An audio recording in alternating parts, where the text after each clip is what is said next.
Hello to all of you. So आज हम लोग नेक्स्ट क्लास लेकर आए अपनी जीएसटी की, जो कि हम लोग ने इंट्रोडक्शन पार्ट कर रहे थे। और उसमें हम लोगों ने अभी एक क्वेश्चन आपसे पूछा था। उसका मेरे को लगता है आप लोगों ने सोच लिया होगा कि आखिर क्या क्या वजह है जिस वजह से जीएसटी के आने की जरूरत महसूस हुई। मेरे को लगता है कि आप लोगों को आंसर मिल चुके होंगे। और हम लोग वही डिस्कस करते हैं कि आखिर क्या क्या गलत चीजें हो रही थी या कमियां थी जिसकी वजह से हमें इतना बड़ा कानून चेंज करना पड़ा। तो देखते हैं फिर, है ना। हम लोग अपनी स्क्रीन शेयर करते हैं और ये आई हमारी स्क्रीन। और ठीक है, तो हमने लास्ट सेशन में आपसे क्वेश्चन पूछा था कि आखिर जीएसटी के आने की क्या वजह थी। पहली बात तो हमें क्लियर आ गई थी लास्ट सेशन में, जो हम रिवाइज कर देते हैं कि अगर टैक्स हमारे कितने तरीके के होते हैं। तो टैक्स हमारे दो तरीके के होते हैं, एक डायरेक्ट टैक्स, दूसरा इनडायरेक्ट टैक्स। हमारे टैक्स कितने तरीके के होते हैं? टैक्स हमारे दो तरीके के होते हैं, एक डायरेक्ट टैक्स और एक इनडायरेक्ट टैक्स। ये हम पढ़ चुके हैं। इन डायरेक्ट टैक्स जो होता है वो हम लोग नहीं पढ़ रहे हैं अभी, क्योंकि हम जीएसटी के बारे में बात पढ़ रहे थे। तो जीएसटी जो है पूरा पूरा related with the indirect tax. Direct tax क्या होता है इसके बारे में मैं लास्ट वीडियो में बता चुका हूं, प्लीज उसे देख लीजिए अगर किसी को नहीं बताया, थोड़ा बहुत बेसिक पता चल जाएगा आपको। और इनडायरेक्ट टैक्स क्या होता है उसके बारे में मैं बहुत डिटेल में बता चुका हूं कि जीएसटी के आने से पहले आखिर क्या क्या लगा करता था और क्यों लगा करता था, वो जानना जरूरी है। बेसिकली ये तो सब पता चल जाता है कि आखिर क्या लगता था, हमें पता है वैट लगता था, एक्साइज ड्यूटी लगती थी, आखिर क्यों लगती थी, ये क्या वजह थी, वो हम लोगों ने लास्ट क्लास में कवर अप कर लिया। तो प्लीज पहले वो देख लो, उसके बाद आप लोग ये जो चीजें हम करने जा रहे हैं वो बहुत इजीली समझ में आ जाएगी। ठीक है, तो हमारा क्वेश्चन था कि आखिर जीएसटी की क्या जरूरत पड़ी आने की, और इनडायरेक्ट टैक्स क्यों खत्म हो गया। करेक्ट है ना। तो बेसिकली इनडायरेक्ट टैक्स हमारा दो चीजों पे लगता था, गुड्स और सर्विसेज। सर्विसेज के ऊपर लगता था जिसके ऊपर एक्साइज ड्यूटी लगा करती थी। ठीक है ना, अगर आप मैन्युफैक्चरिंग करते हो तो, अगर आप ट्रेडिंग करते हो, ठीक है ना, ट्रेडिंग करते हो with in state, with in state, तो वैट चार्ज करना पड़ता था। ठीक है, ट्रेडिंग करते हो आउटसाइड द स्टेट तो सीएसटी चार्ज करना पड़ता था। और अगर आप इंपोर्ट करते हो या इंपोर्ट करते हो तो आपको कस्टम ड्यूटी देनी पड़ती थी। और सर्विस अगर आप किसी को देते हो तो सर्विस टैक्स देना पड़ता था। तो मैंने आपको लास्ट क्लास में बताया था कि इन सबको खत्म करके हमारे पास लाया गया, सारे टैक्स खत्म कर दिया और जीएसटी लिया है। तो देखो एक चीज तो मुझे नजर आ रही है हमारे लिए, जो आप लोग देख रहे हो वीडियो, और जो स्टूडेंट है, स्टूडेंट लाइफ में अभी जी रहे हैं और जीएसटी को पढ़ रहे हैं, उनके लिए एक चीज का फायदा नजर आ रहा होगा कि उनको इतने सारे अलग अलग टैक्स पढ़ने की कोई जरूरत नहीं पड़ेगी। मतलब एक्साइज ड्यूटी की एक अलग से बहुत मोटी बुक होती थी, लॉ बुक, उसको पढ़ना पड़ता था। वैट की अलग मोटी बुक होती थी, उसे पढ़ना पड़ता था। सीएसटी की अलग मोटी बुक होती थी, उसे पढ़ना पड़ता था। कस्टम ड्यूटी की अलग मोटी बुक होती थी, सर्विस टैक्स, ये सारी चीजें पढ़नी पड़ती थी। अब हमें क्या पढ़ना है? सिर्फ एक जीएसटी। तो एज अ स्टूडेंट में देखूं तो मेरे लिए तो ये फायदेमंद मुझे नजर आ रहा है। मतलब स्टेप बाय स्टेप चलते हैं ना। पहले हम ये देखते हैं कि एज हम जो अभी मैं पढ़ रहा हूं, जो मैं ऐसा एज अ स्टूडेंट ले रहा हूं, तो मेरे लिए क्या फायदा है। चलो हमें अब स्टूडेंट लाइफ से आगे आते हैं। हम किसी के यहाँ काम कर रहे हैं, किसी के यहाँ जॉब कर रहे हैं या अपना बिजनेस कर रहे हैं, तो बिजनेसमैन के लिए क्या फायदा है? आखिर बिजनेसमैन के लिए क्या फायदा निकल के आया? तो बिजनेसमैन के लिए फायदा है कि देखो होता क्या है, इसको हम समझते हैं एक एग्जाम्पल के तौर कि मान लीजिए एक मैं डॉक्टर का एग्जाम्पल लेता हूं। एक डॉक्टर होता है ना, वो हर चीज पढ़ता है भाई। जब स्टार्ट करता है अपना अब जब अपनी एजुकेशन ले रहा होता है तो वो सब चीज की पढ़ाई करता है, लेकिन एट द एंड जाकर के वो कुछ ना कुछ किसी एक चीज पे स्पेशलाइजेशन कर देता है। जैसे हड्डियों का डॉक्टर है तो ऑर्थो बन जाता है वो, और हड्डियों का काम करता है, मतलब हड्डियों का इलाज करता है, सब कुछ काम करता है, मैंने बोला हड्डियों का इलाज करता है। ठीक है, तो बेसिकली हड्डियों का ये ट्रीटमेंट करता है।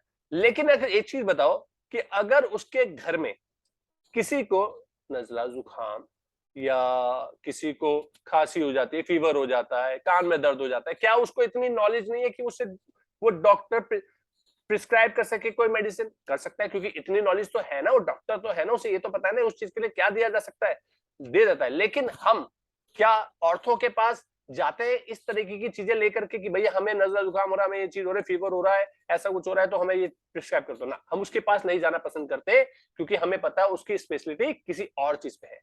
उसी तरीके से पहले हुआ क्या करता था कि जब सीए अपनी पढ़ाई करते थे, जब अपनी सीए पढ़ाई करते थे, तो वो हर चीज पढ़ते थे, जैसे एक्साइज ड्यूटी पढ़ते, वैट भी, सीएसटी भी, कस्टम ड्यूटी भी, सर्विस टैक्स भी, सब चीज पढ़ते थे। लेकिन उनका नाम, किसी सीए का नाम हो गया कि भाई मार्केट में ये एक्साइज ड्यूटी का काम करते हैं, बहुत बेटर है, इनके पकड़ जो एक्साइज ड्यूटी में है, तो उनको एक्साइज ड्यूटी के ही केस मिलते थे ज्यादातर। कोई कस्टम ड्यूटी का काम करता था, अधिकतर वैट का काम जो करते थे वो करते थे एडवोकेट। एडवोकेट जो काम करते थे वो वैट का काम करते थे। तो मान लीजिए मैं बिजनेसमैन हूं और मैं एसी का कारोबार करता हूं। किसका कारोबार करता हूं? एसी सेल परचेज करने का कारोबार करता हूं। मैं मैन्युफैक्चरिंग भी करता हूं, एसी को बनाता भी हूं, मैं मैन्युफैक्चरिंग भी करता हूं। इसका मतलब है मैं एक्साइज ड्यूटी के अंदर भी आऊंगा। अगर मैं विद इन स्टेट सामान बेचता हूं, मतलब स्टेट के अंदर सामान भी बेचता हूं, तो वैट के लाइबिलिटी में भी आऊंगा। और अगर मैं बाहर सामान बेचता हूं तो कस्टम में भी आ सकता हूं। और हो सकता है मैं इंपोर्ट भी करता हूं, एसीज में इंपोर्ट भी करता हूं, तो कस्टम ड्यूटी में भी आ गया। और अगर मैं सर्विस भी देता हूं एसी को ठीक करने की, तो भाई सर्विस टैक्स में भी आ गया। तो ऐसा तो हो सकता था ना कि कोई बहुत सारी कंपनीज ऐसी होती होगी जिनमें ये सारी चीजें अप्लाई हो रही हो। तो बड़ी दिक्कत ये आती थी कि जब महीना खत्म होने लग जाता ना, क्योंकि उनको ना अलग अलग कोई एक बंदा लेना पड़ता था जो एक्साइज ड्यूटी का काम देखेगा, एक बंदा देना पड़ता था कि वैट का, जो एडवोकेट होता था वैट का काम दिखता था, बाकी किसी को सर्विस टैक्स का काम दिया था। तो 2 या 3 लोग बन जाते थे जिनके साथ हमें अपना जो डेटा है वो शेयर करना पड़ता था। अब होता क्या था, महीना जब खत्म होने वाला होता था ना, एडवोकेट करता था, सर हमें वैट की रिटर्न फाइल करनी है, जरा अपनी डिटेल भेज दो। एक्साइज ड्यूटी वाला अलग से फोन करता था, सर्विस टैक्स वाला अलग से कॉल करता था। तो बेसिकली ये ना कंप्लायंसेस मेरे लिए बहुत डिफिकल्ट हो गए थे प्रोवाइड करना, और ये बड़ी समस्या बन गई थी मेरे लिए कि भाई मैं किस पे ध्यान रखूं और कितना स्टडी करूं, कितने लोगों को हायर करूं। तो ये बड़ी दिक्कत पड़ गई थी, जिसकी वजह से बहुत सारी कॉम्प्लिकेशंस आती थी। जीएसटी के आने के बाद ये प्रॉब्लम सॉल्व हो गई। अब क्या है, सिर्फ एक बंदा हमें चाहिए जो जीएसटी का काम जानता हो, बस जीएसटी का काम जानता हो भाई, उसे जीएसटी का काम दिया और वहां पे हम छुट्टी, फ्री हो गए। ये हुआ बिजनेसमैन को फायदा, कंप्लायंसेस उसकी कम हो गई, कंप्लायंसेस उसके लिए कम हो गई। ये बहुत बड़ा फायदा है। नजर तो हमें यहाँ लग रहा है कि छोटा मोटा, जब प्रैक्टिकल लाइफ में जाओगे ना तब पता चलेगा कि कितना डिफिकल्ट है भाई। अब बात करते हैं, चलो एक पॉइंट हमने, एक एग्जांपल बिजनेसमैन का भी ले लिया। अब एक काम करते हैं, जरा हम अपने उनके लोगों का भी बात कर लेते हैं जिनके लिए सारे कानून बनाए जाते हैं। कौन? कंज्यूमर। कंज्यूमर के लिए क्या फायदा है भाई? बोलते हैं कि खर्चा, मतलब जीएसटी के आने के बाद प्रोडक्ट सस्ता हो जाएगा। किसी से पूछ लो कि जीएसटी के आने के बाद सस्ता हो गया ना, हर कोई ये बोलता है कि जीएसटी के आने के बाद तो चीजें महंगी हो गई। क्योंकि अब अभी आप दुकानदार से जाके मिलते हो और उससे पूछते हो कि सर ये कितने का, उसने कहा ये इतने का। इतना महंगा कैसे हो गया? अरे जीएसटी देनी पड़ रही है। तो हम ये बोल रहे थे सस्ती होगी, सस्ती होगी, और सस्ती हुई भी है, करेक्ट है ना? लेकिन ये कैसे सस्ती हो गई, करेक्ट है ना? ये कैसे, ये समझना जरूरी है ना। तो बेसिकली एक बहुत बड़ी चीज होती थी जिसे बोलते हैं कैस्केडिंग इफेक्ट। क्या बोलते हैं? Cascading effect. कैस्केडिंग इफेक्ट जो था पहले हुआ करता था, लेकिन वो अब खत्म हो गया जीएसटी के आने के बाद। ये बड़ी समस्या दूर हो गई। अच्छा जी, ये कैस्केडिंग इफेक्ट क्या होता है? जिसको हम बोलते हैं टैक्स के ऊपर टैक्स लगना। बार बार बोलते हैं ना सर वो टैक्स के ऊपर टैक्स लगता था पहले, अब नहीं लगता। ये क्या चीज होती है टैक्स के ऊपर टैक्स लगना? क्या प्रोसेस होता है, समझते हैं जरा इसे डिटेल में। देखो होता क्या था, पहले क्या होता था, बिफोर जीएसटी, बिफोर जीएसटी, देखते रहे ना, कहीं जाना मत, ठीक है? तो जीएसटी से पहले क्या हुआ करता था, पहले मान लीजिए मैंने किसी मैन्युफैक्चरर से कोई सामान खरीदा 100 रुपए का, तो भैया उसे बोला गया था तुम एक्साइज ड्यूटी चार्ज करोगे। मान लीजिए लेट्स एग्जांपल, उस प्रोडक्ट के ऊपर 10% एक्साइज ड्यूटी मुझ पे चार्ज करी गई, तो 10 रुपए मैंने दिए।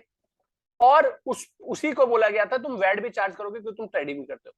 10% क्या करा गया? 10 रुपए वैट भी। तो मुझे उसके पैसे देने पड़े उसे 120 रुपए। मतलब मेरे को जो इसकी पेमेंट करनी पड़ती थी पहले मैन्युफैक्चरर को 120 रुपए देने पड़ते थे। अब बात आती है कि मेरे कॉस्ट, मैं अगर ये बोलूं कि मुझे इतने, इसका खर्चा क्या होगा, मेरे लिए खर्चा क्या होगा, कोई मुझसे पूछे आकर के कि भाई ये जो आपको प्रोडक्ट पड़ा है वो कितने का पड़ा है, तो मैं क्या बोलूंगा? 120 का बोलूंगा, 100 रुपए का बोलूंगा, क्या बोलूंगा? देखो एक चीज ध्यान रखना, मैं कौन हूं ये बहुत इंपॉर्टेंट है। मैं कौन हूं? ट्रेडर। तो ट्रेडर को बोला गया है कि तुम आगे जो सामान बेचोगे उस पर क्या चार्ज कर सकते हो, वैट। ये बंदा जब सामान बेचेगा, मतलब मैं जब सामान बेचूंगा तो मैं लोगों से वैट चार्ज कर सकता हूं, एक्साइज ड्यूटी चार्ज नहीं कर सकता, क्योंकि मैं ट्रेडर हूं, मैन्युफैक्चरर नहीं हूं, क्योंकि एक्टिविटी मेरी क्या है, ट्रेडिंग है। तो जो चीज आप आगे से चार्ज कर सकते हो वो मेरा खर्चा कैसे हुआ, जो मैंने पीछे दिया है, ये मैंने वैट पीछे दिया है ना, ये तो मैं आगे रिकवर कर लूंगा कस्टमर से, तो इसका मतलब है ये मेरा खर्चा तो है नहीं, ये तो एज अ फिक्स डिपॉजिट है जो मैंने गवर्नमेंट को जमा कर रखा है, आगे इस बर्डन को मैं शिफ्ट कर दूंगा कंज्यूमर के ऊपर। तो इसीलिए मेरा जो खर्चा है, जो चीज मैं रिकवर नहीं कर सकता हूँ, फिक्स डिपॉजिट नहीं है, वो चीज मेरा खर्चा है। मैं अपना खर्चा इसे बोलता था 110 रुपए का, मतलब ये 100 रुपए का जो प्रोडक्ट की कॉस्ट है वो, और जो मैं आगे रिकवर नहीं कर सकता टैक्स, उसको भी वो उसकी कॉस्ट में ऐड कर देता था और उसकी कॉस्ट ये बन जाती थी। बड़ा क्लियर है, बड़ा बेसिक चीज सीख रहे हैं अभी हमने जीएसटी लॉ स्टार्ट भी नहीं करा है भाई, अभी हम लोग सिर्फ सिर्फ ओवरव्यू देख रहे हैं कि आखिर जीएसटी का स्ट्रक्चर क्या है। फिर मैं क्या करता था, इसमें अपना प्रॉफिट जोड़ता था, मैंने अपना प्रॉफिट जोड़ा इसमें, प्रॉफिट जोड़ा इसमें मैंने 10 रुपए 40 रुपए का, 40 रुपए का प्रॉफिट जोड़ा और इसकी कीमत कर दी 150 रुपए, करेक्ट है ना, 150 रुपए इसकी कर दी। मैंने इसे सामान बेचा और इस पे मैंने वैट चार्ज करा, जो कि करा 10%, ठीक है, जो कि कितना हुआ 15 रुपए। तो मैंने कंज्यूमर को जो सामान बेचता था वो बिकता था 165 का, तो ये जो प्राइस इसका निकल के आता था कंज्यूमर के लिए वो निकल के आया 165। अब इसमें एक देखने वाली चीज ये है कि जो 15 रुपए चार्ज हुए हैं वो इस वैल्यू के ऊपर हुए, इस वैल्यू के अंदर ये 10 रुपए की वैल्यू भी इंक्लूडेड है, अगर ये इंक्लूड ना होती तो ये 110 रुपया 140 रुपया आता और ये टैक्स वैल्यू कम हो जाती और ये वैल्यू भी कम हो जाती, करेक्ट है ना। इसका मतलब है जो 15 रुपए टैक्स चार्ज हुआ है वो टैक्स के ऊपर भी चार्ज हुआ है, जो हमने टैक्स ऑलरेडी पीछे दे रखा है गवर्नमेंट को उसके ऊपर भी टैक्स चार्ज हो गए, इसको बोलते थे कैस्केडिंग इफेक्ट।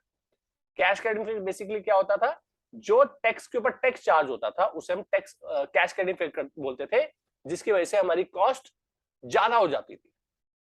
अब क्या होगा जी, आफ्टर जीएसटी क्या होता है, आफ्टर जीएसटी देखो क्या होगा, मैंने वही चीज मैन्युफैक्चरर से खरीदी 100 रुपए की, बिल्कुल करेक्ट, 100 रुपए की खरीदी, मैंने उस पर जीएसटी पे करा 10%, कितना 10% या उससे ज्यादा भी ले सकते हो आप, 10% का एग्जाम्पल ले लेते हैं कि मान लीजिए उस पर जीएसटी लगाया 10%, तो उसकी वैल्यू होगी 10 रुपए हमने इस पे दिया और 110 रुपए का मैंने उसे पेमेंट कर दी, सेम चीज। अब मेरे लिए इसकी कॉस्ट कितनी होगी, सेम चीज है, मैं कौन हूं, ट्रेडर, और मुझे ये बोला गया है कि आगे जो आप सामान बेचोगे उस पे आप जीएसटी ही चार्ज करोगे, तो जो पीछे मैंने जीएसटी दिया है उसका बर्डन तो मैं आगे शिफ्ट कर ही सकता हूं, तो इसलिए मेरे लिए इसकी कॉस्ट 100 रुपए ही होगी, क्योंकि जो टैक्स मैंने पीछे दिया है वो तो गवर्नमेंट को मेरा एज अ फिक्स डिपॉजिट है जो मुझे आगे बेनिफिट मिल जाएगा जिसका। इसमें मैंने अपना प्रॉफिट, देखो मेरा कोई नुकसान नहीं हुआ, बिजनेसमैन का कोई नुकसान नहीं है, उसने अपना प्रॉफिट उतना ही जोड़ा जितना पहले जोड़ा था, 40 रुपए उसने पहले कमाए थे, आज भी वो 40 रुपए कमाने के लिए बोल रहा है, 140 रुपए उसकी कीमत कर दी, मैंने यहाँ पे जीएसटी चार्ज करा 10% सामान बेचने के लिए, और इसकी सेल प्राइस कर दी 14 रुपए जोड़ के 154 रुपीज का बेच दिया। अब देखो ये प्राइस जो इसका बना वो बना 154 रुपीज। अगर आप यहाँ पे देखते हो तो ये 9 रुपए सस्ता हो गया, 9 रुपीज सस्ता हो गया, मतलब ये एक छोटी सी ट्रांजेक्शन है, अगर ये लाखों की बात करी जाए तो कितना सस्ते प्रोडक्ट हो गए, करोड़ों की बात करेंगे तो इसका असर कितना पड़ जाएगा। तो ये बेसिकली क्यों ऑफ हो पाया, क्योंकि पीछे जो मैंने जीएसटी दिया था वो मेरा कॉस्ट का हिस्सा नहीं बना, क्योंकि उसे मैं आगे शिफ्ट कर सकता हूं और उसका बेनिफिट मैं ले सकता हूं, इसलिए वो मेरी कॉस्ट नहीं है। और पहले क्या होता था, जिस टैक्स को मैं आगे रिकवर नहीं कर सकता हूं उसे मैं अपनी कॉस्ट में जोड़ देता था और उसके बाद टैक्स चार्ज करता था, जिसकी वजह से उसकी वैल्यू बढ़ जाती थी, जो कि अब नहीं होगा और कंज्यूमर को इसमें फायदा हो जाएगा, इस वजह से प्रोडक्ट सस्ता हो जाएगा। ये हमारा बहुत इंपॉर्टेंट रोल था, पार्ट था जो जीएसटी को लाया गया जिसकी वजह से, करेक्ट है ना। तो ये मेरे कुछ आंसर थे, और क्या बेनिफिट है आने वाले कल में जब हम पढ़ते रहेंगे तो हम आपको नजर आता रहेगा। तो कुछ चीजें मैं भी चाहूंगा कि आप भी मुझे मैसेज करके बताएं कि आखिर जीएसटी के आने से क्या क्या फायदे एडवांटेजेस और हुए, ठीक है ना। और फिर अब नेक्स्ट आगे बढ़ते हैं। देखो अभी हमने जीएसटी स्टार्ट भी नहीं करा है, अभी सिर्फ हम लोग क्या कर रहे हैं, इंट्रोडक्शन पार्ट कर रहे हैं, इसमें ही देख रहे हैं कि आखिर जीएसटी से पहले क्या चल रहा था। अभी हम थोड़ा सा अपने आप को प्रिपेयर कर रहे हैं, जो चीज हम पढ़ने जा रहे हैं बेसिकली उससे हमें फायदा बहुत कुछ होगा, है ना। हमारा मेनली ऑब्जेक्ट क्या है, हमारा ऑब्जेक्ट है ज्यादा से ज्यादा अच्छा कमाना, अच्छी जॉब। जीएसटी की रिटर्न फाइल करने से ज्यादा कमाई नहीं होती, ये चीज ध्यान रखिएगा। जीएसटी की रिटर्न फाइल करने से ज्यादा कमाई नहीं है, जीएसटी रिटर्न फाइल करना बहुत आसान होने वाला है इन फ्यूचर में, क्योंकि वो सारा ऑटोमेटिक है। आप सिर्फ डिटेल अपलोड करोगे, सब चीज अपने आप ही अपलोड हो जाएगी, पैसे उसके नहीं बनेंगे। जीएसटी की रिटर्न फाइल करने के कितने पैसे लेता है वो, 500, 1000, 1500 रुपए बस, इससे ज्यादा नहीं लेता है। पैसे किसके हैं, जब आप किसी को राय दोगे कि भैया ये काम कर लोगे तो आपका ये एडवांटेज होगा, आप इससे इंटरेस्ट से बच जाओगे, इतनी पेनल्टी से बच जाओगे। ये सब राय आप तब ले सकते हो जब आपको जीएसटी के पूरे कानून के बारे में पता हो, वही हम सीख रहे हैं। ये ऐसा हमें बनना है कि हम लोगों को पेनल्टी से बचा सके, उनकी कोई नोटिस आए उसका जवाब देने के लिए हम सक्षम हो कि हम लोगों को उसका जवाब दे सके। तो उस चीज के लिए हम ये पढ़ रहे हैं। तो ये जो कहानी में इतना प्रिपेयर कर रहा हूं, इतना डिटेल में जाने की कोशिश कर रहा हूं, वो सारा ऑब्जेक्ट इसी चीज का है, ठीक है ना। तो हम आगे की क्लास में कंटिन्यू करेंगे और नेक्स्ट देखेंगे कि आखिर क्या क्या चीजें इसमें और हम कर सकते हैं, ठीक है। तो आज हम इतना ही छोड़ते हैं, कल से हम स्टार्ट करेंगे इसमें जीएसटी के बारे में कुछ और चीजें पढ़ना। Thank you so much.